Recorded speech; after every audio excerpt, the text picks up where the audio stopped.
Hello friends, आपका स्वागत है आपके चैनल में। आज जो ये वीडियो है ये मेरी लाइफ की सबसे इम्पोर्टेंट वीडियो होने वाली है अब तक की। ये जैसे आपने मशीन कोई बिज़नेस स्टार्ट करने की सोची और आप बड़ी बड़ी मशीन 50,000 की, 2 लाख की, 1 लाख रुपए की आप मशीन परचेज कर लेते हो। और जब आप उस बिज़नेस को करते हो तब 1-2 महीने या 6 महीने आपका अच्छा चलता है, उसके बाद वो डाउन हो जाता है मान लीजिए। तो उसको जब आप कंटिन्यू करोगे तो उसमें बहुत ज़्यादा इन्वेस्टमेंट लगती है। कंटिन्यू करने के लिए इन्वेस्टमेंट ना होने के कारण उसमें आप नहीं कंटिन्यू कर पाते हो, तो आप उस मशीन को अपने घर पे रखते हो। आप उस मशीन को कहीं पर भी सेल करने जाओगे तो उस मशीन की वैल्यू, जैसे जो सोना है उसका जो वैल्यू है वो सुनार ही पहचानता है। तो जो उसकी जो पुरानी मशीन हो जाती है वो चालू हालत में होती है, परंतु जब उस मशीन को आप सेल करोगे तो सेल करने का कोई प्लेटफार्म आपके पास नहीं होता है। 100% उस जो मशीन है उसकी किसी ना किसी को ज़रूरत होती है, क्योंकि बहुत सारे लोग हैं वो बहुत ही कम इन्वेस्टमेंट से भी स्टार्ट करना चाहते हैं बड़े बड़े बिजनेस को। तो वो उस बिज़नेस को स्टार्ट नहीं कर पाते, क्योंकि हर जगह की, हर जो एरिया की अलग अलग डिमांड होती है उसके ऊपर। तो मैं इसके ऊपर आपको पूरी डिटेल में मैं इस वीडियो में बात करूँगा, तो आप ज़रूर इस वीडियो को देखना। और आई होप आपको ये वीडियो बहुत पसंद आएगी और इससे आप बहुत ही नॉलेज आप इस वीडियो से मिलेगी। और आप इस वीडियो को देखकर मैं ये गारंटी से के साथ कह सकता हूँ कि इस वीडियो को आप देखकर कोई भी बिजनेस आप बहुत ही मिनिमम अमाउंट से आप स्टार्ट कर सकते हो। इसके जो पॉजिटिव नेगेटिव, कैसे इस बिज़नेस को करना चाहिए, इसमें कितनी इन्वेस्टमेंट लगेगी, ये सभी चीज़ें आप इस वीडियो को देखकर आप अपने बिजनेस को स्टार्ट कर सकते हो। मैं इसमें पहले जो सबसे मैंने कुछ पॉइंट लिखे हुए हैं कि आपके पास कोई भी मशीन है, आप कोई भी मशीन, आपने कोई भी बिजनेस स्टार्ट करने की सोची और गलती से आपके पास वो मशीन आपने परचेज कर ली और आप उसे सेल आउट करना चाहते हो, तो आप मेरे जो व्हाट्सअप नंबर है, मैं स्क्रीन पर व्हाट्सअप नंबर डाल दूंगा, उस व्हाट्सअप नंबर पर आप अपने मशीन का फ़ोटो और उस जिस प्राइस पर आपने ख़रीदी है उसका जो बिल होता है वो आपको उस पर अपडेट कर देना है मुझे पर्सनल मैसेज पे। उससे होगा क्या, उससे जो मेरे पास बहुत सारी मशीन का कलेक्शन हो जाएगा। मान लो कोई बिज़नेस स्टार्ट करना चाहता है तो मैं उस मशीन को, आपकी मशीन को वहाँ पर सेल आउट करा सकता हूँ। मान लो उस मशीन को आप कोई भी बंदा ख़रीद नहीं सकता। मान लो एक मशीन है वो 2 लाख रुपए की है, तो उस मशीन को आप उसे एक बार ट्राई करने के तौर पर उस प्रोडक्ट का जो मशीन से जो प्रोडक्ट रेडी होता है आप उसे सेल आउट भी कर सकते हो। उस मशीन को आपके, जैसे आप महाराष्ट्र से हो, जैसे मैं हरियाणा से हूँ, तो मैं गुड़गांव में रहता हूँ, तो मान लो मशीन झज्जर में है या जो मेरे दिल्ली में है, मतलब 60-70 किलोमीटर दूर है या 100 किलोमीटर दूर है, तो मैं अपने घर से उस मशीन को ऑपरेट कर सकता हूँ। ऑपरेट करने का जो भी खर्चा आएगा, जो भी माल, जो प्रोडक्ट रेडी होगा, वो मैं उसे सेल करके देखूँ। सेल अच्छा होता है तो मैं उस मशीन को परचेज कर सकता हूँ। आप ये भी कर सकते हो। नेक्स्ट है, मैं आपको एक व्हाट्सएप नंबर दूंगा, वहाँ पर आप अपना मशीन और बिल का आप वहाँ पर फ़ोटो डाल सकते हो। मान लो किसी के पास बिल नहीं भी है तो भी आप उसका फ़ोटो और उसका प्राइस आप डाल सकते हो।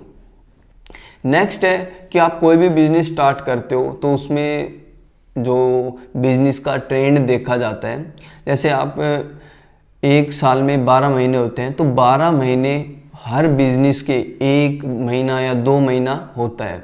1-2 महीने में अच्छी सेल होती है, 2 से 3 महीने में। पूरे एक साल में 3 महीने हर बिज़नेस के आते हैं जो कि बहुत ही अच्छी सेल होती है। किसी भी बिज़नेस में आप देख सकते हो, चाय हुआ वो सर्दियों में बहुत अच्छी चलती है, जो मोमोज हुए, अंडे हुए, वो सर्दियों में बहुत अच्छे चलते हैं। गर्मी में जैसे नींबू पानी हुआ, शिकंजी हुई या नारियल पानी हुआ, ये गर्मियों के जो भी बिज़नेस है वो बहुत ही अच्छे हैं। तो हर बिज़नेस का एक ट्रेंड होता है। आप ट्रेंड में बिज़नेस स्टार्ट करोगे तो बहुत आपको प्रॉफिट मिलेगा। आपका जो बिजनेस है वो डाउन ट्रेंड में जब आएगा तो आपके पास अच्छी खासी जो प्रॉफिट है वो आ चुका होगा, तब आप उस बिजनेस को नहीं छोड़ पाओगे। आपने डाउन जो बिल्कुल मंदी में उस बिजनेस को स्टार्ट किया तो आपके पास जो लेबर है उसका भी आप जो खर्चा है वो आप नहीं निकाल पाओगे।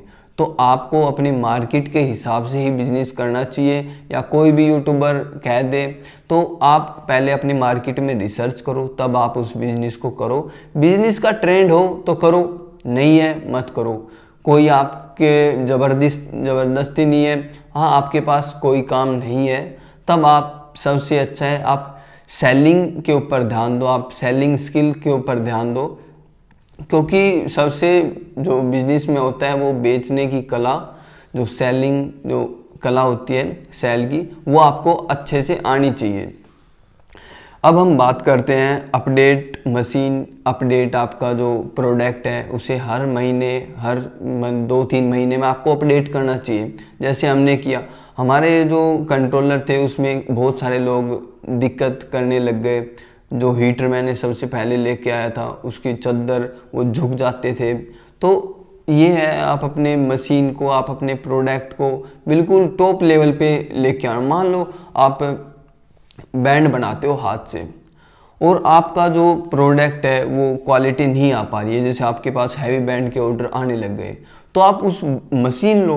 मशीन से क्या होता है, हम ये नहीं कहते कि आप मशीन मत लो बैंड बनाने की, बिल्कुल लो। वैसे आप लाइट और मीडियम उस मशीन से आप नहीं बना सकते। उसका रीज़न है, उसका रीज़न ये है कि जो लोकल पाइप है वो बिल्कुल उसमें बट आने लग जाते हैं। तो बट आने के वजह से वो सेल होने में प्रॉब्लम आएगी। जब आपके बैंड सेल ही नहीं हो पाएंगे तो आप प्रॉफिट कहाँ से निकालोगे।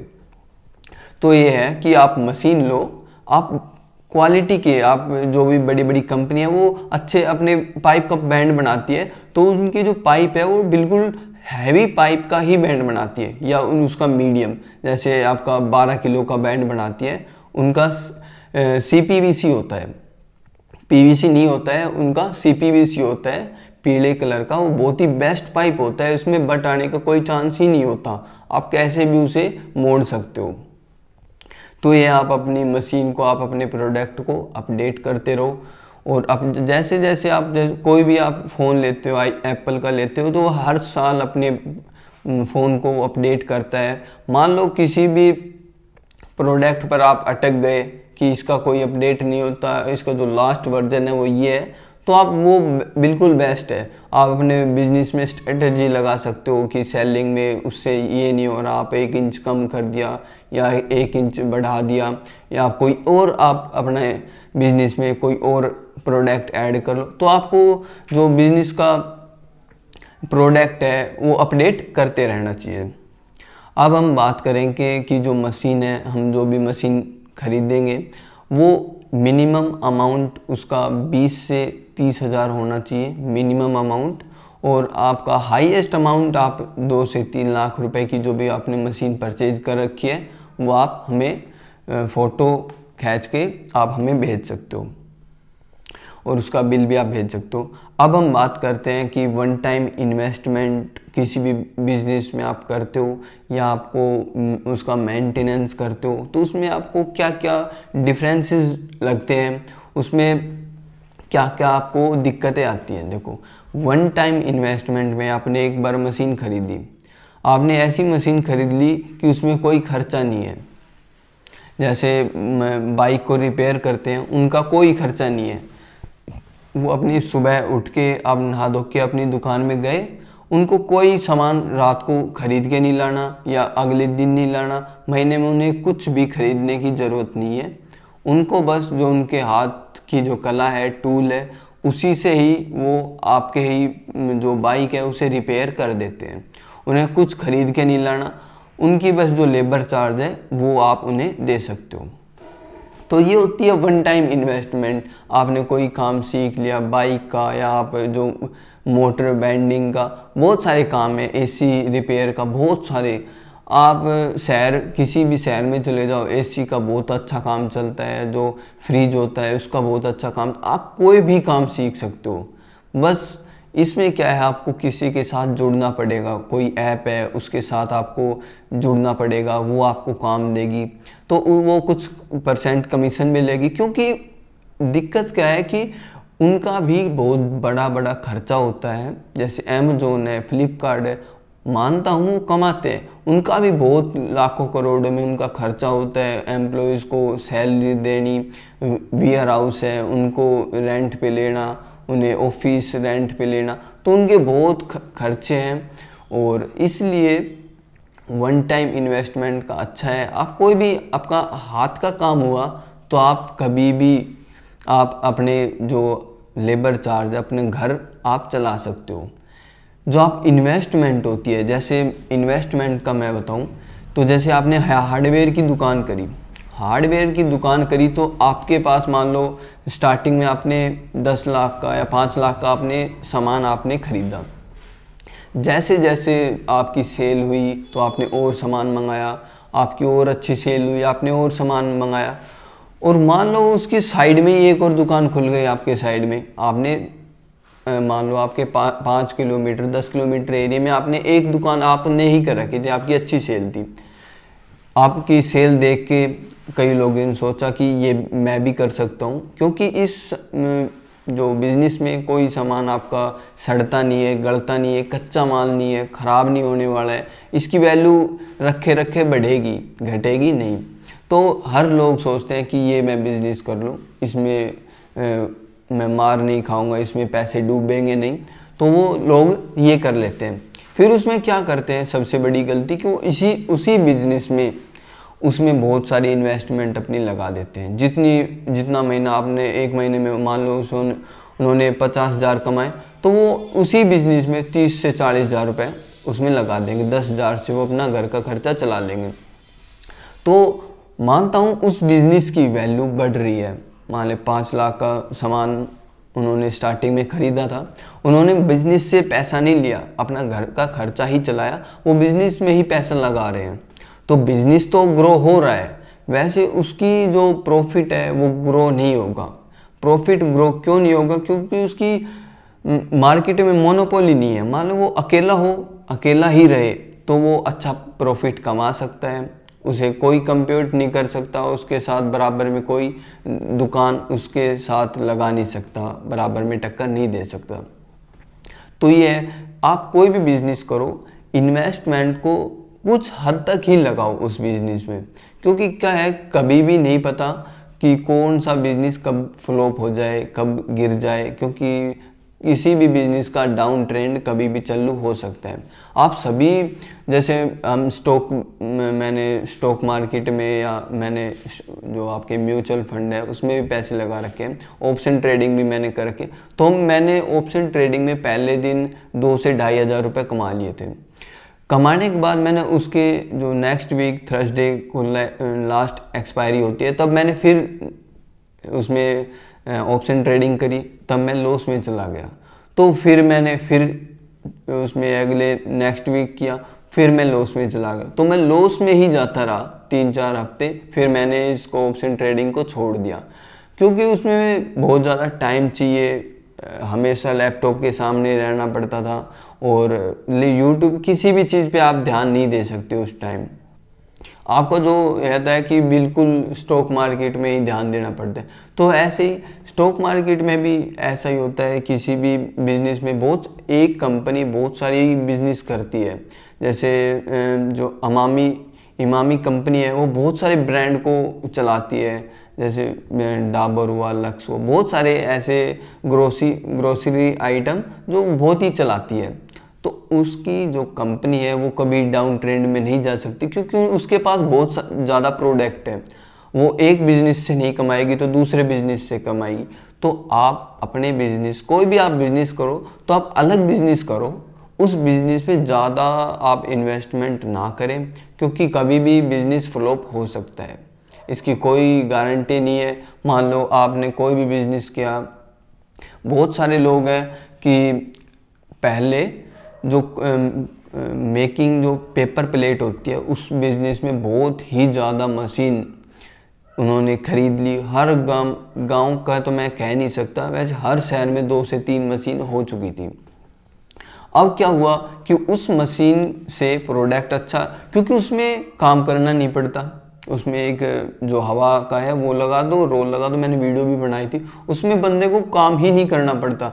जब मान लो जिसके पास 5 लाख रुपए हुए और आपके पास मान लो 50,000 हुए, आपने मशीन भी लाए और रॉ मटेरियल भी लाए, आप कितना बना लोगे 50,000 में? आपने मान लो 10 बंडल बना लिए और आपके पास कल के लिए 10 बंडल नहीं है, रोल नहीं है, पेमेंट आएगी अगले हफ्ते। तो इसलिए उस ऐसा बिजनेस करो कि आपकी हाथ की कला उसमें यूज़ हो, कि वो और कोई कर नहीं सकता। तो ऐसे ही वो 5 लाख रुपए लगा के 10 मशीन चला दी, उसके पास अच्छी इन्वेस्टमेंट है, वो आपको उड़ा देगा, आपको तो आपके प्रोडक्ट से कम मार्जिन में दे देगा। तो ऐसे ही होता है, आप बिजनेस करो, अलग अलग टाइप के 2-3 बिजनेस कर लो, वो आपके लिए बहुत ही अच्छा रहेगा। आपको ज़्यादा एक ही बिजनेस में इन्वेस्टमेंट कर दी, जो मैंने हार्डवेयर की बात करी है, क्योंकि आज के टाइम में मैं आपको दिखाऊं तो हर गांव में 2-2 हार्डवेयर की दुकान है, क्योंकि लॉकडाउन की वजह से सभी लोग के पास पैसा था, क्योंकि हमारे इधर मतलब कि जो ज़मीन है उसके रेट बहुत हाई है, तो रोड निकल रहा है, तो कुछ की बिकी, उन्होंने हार्डवेयर की दुकान कर ली, किसी ने कुछ कर लिया, किसी ने कुछ कर लिया। तो ऐसे कि आपके पास जब पैसा आए तो एक ही बिजनेस पे मत रुको, कोई भी बिजनेस है, मान लो आपने हार्डवेयर की दुकान कर ली, तो उसके साथ आप जो पंखा है, जो बेंडिंग है, उसका आप काम कर लो, उसमें भी आपको अच्छा प्रॉफिट हो जाएगा। तो आई होप आपको ये वीडियो पसंद आई होगी, थोड़ी वीडियो ये लंबी बन गई होगी, मुझे पता नहीं। तो आप कोई भी बिज़नेस करो तो जो ये मैंने आपको पॉइंट बताए हैं ये आप देखो। आपके पास कोई मशीन पुरानी है जो आप सेल नहीं कर पा रहे, आपके पैसे उसमें होल्ड हो चुके हैं, नई मशीन आप ख़रीदना चाहते हो, बिज़नेस करना चाहते हो, या आप बिज़नेस करना चाहते हो या किसी और के बिज़नेस में आप पार्टनरशिप में करना चाहते हो, तो आप अपने एरिए में आप देख सकते हो। पार्टनर आपको लीगल डॉक्यूमेंट के साथ ही पार्टनरशिप में काम करना है, वैसे आप काम बिल्कुल भी ना करो। अब हम बात करेंगे जो मैं ये आप भी वीडियो बना रहा हूँ यूट्यूब आइडिया। यूट्यूब पर मैं आने का मैं सोर्स भी बता देता हूँ। यूट्यूब पर आने का सोर्स मेरा ये था, मैं फायरमैन था, सुजुकी जो मोटरसाइकिल है उसमें। तब मेरे जो मैं 18 साल से वो थी जो बिज़नेस आइडिया है उसके बारे में मैं डेली अच्छे आइडिया निकालते रहता था। तो मैं जब यूट्यूब पे आया तो मुझे लगा कि जो लोग हैं वो नए आइडिया पे काम नहीं करते हैं, वो करते हैं एक जो कोई बिज़नेस कर रहा है उसे ही बिज़नेस को देखकर बिज़नेस करते हैं सभी लोग। क्योंकि इस पे मैं आपको कोई भी आइडिया बताऊं तो उसमें बहुत ज़्यादा इन्वेस्टमेंट चाहिए होती है, और उतनी इन्वेस्टमेंट मेरे पास फ़िलहाल नहीं है कोई। और फिलहाल इन्वेस्टमेंट की मैं बात करूं तो आप 1 टाइम इन्वेस्टमेंट मेरे से आप करवा सकते हो। मेरे पास 1 टाइम इन्वेस्टमेंट की है, SIP की इन्वेस्टमेंट मेरे से नहीं हो पाएगी। इसका मैं रीज़न बता देता हूं। जैसे आप कोई भी कार खरीदते हो तो आप मान लो वो जो कार है वो 25 लाख 50 लाख वो कितने की भी हो, वो आप एक बार में पेमेंट करने कर वो आप उसे खरीद सकते हो, या उसे जो जो उसे आप मान लो लोन पर भी उसे निकलवा सकते हो। उसकी सबसे मेन जो दिक्कत आती है उसकी मेंटेनेंस की आती है। वही जो मेरे साथ होता है, मैं बिजनेस को स्टार्ट कर सकता हूँ, उसमें जितना भी पैसा हो मैं लगा सकता हूँ, वैसे उसमें जो मेंटेन होगा उसकी जो हेडेक होगी वो मेरे से नहीं ली जाती। इसका जो मैं सबसे जो मुझे दिक्कत आती है वो ये है। तो अब इसमें नेक्स्ट है, मैंने यूट्यूब आइडिया के बता दिया मैंने कैसे मैं यूट्यूब पर आया। मैं आइडिया देना चाहता था, वैसे किसी के पास इतनी इन्वेस्टमेंट नहीं है कि जो मेरे आइडिया के ऊपर कोई भी इन्वेस्टमेंट कर सके। तो आई होप आपको ये वीडियो पसंद आई होगी। पसंद आई है तो वीडियो को लाइक करें, शेयर करें, चैनल को सब्सक्राइब ज़रूर कर लें ऐसी इंटरेस्टिंग वीडियो देखने के लिए। Thanks for watching.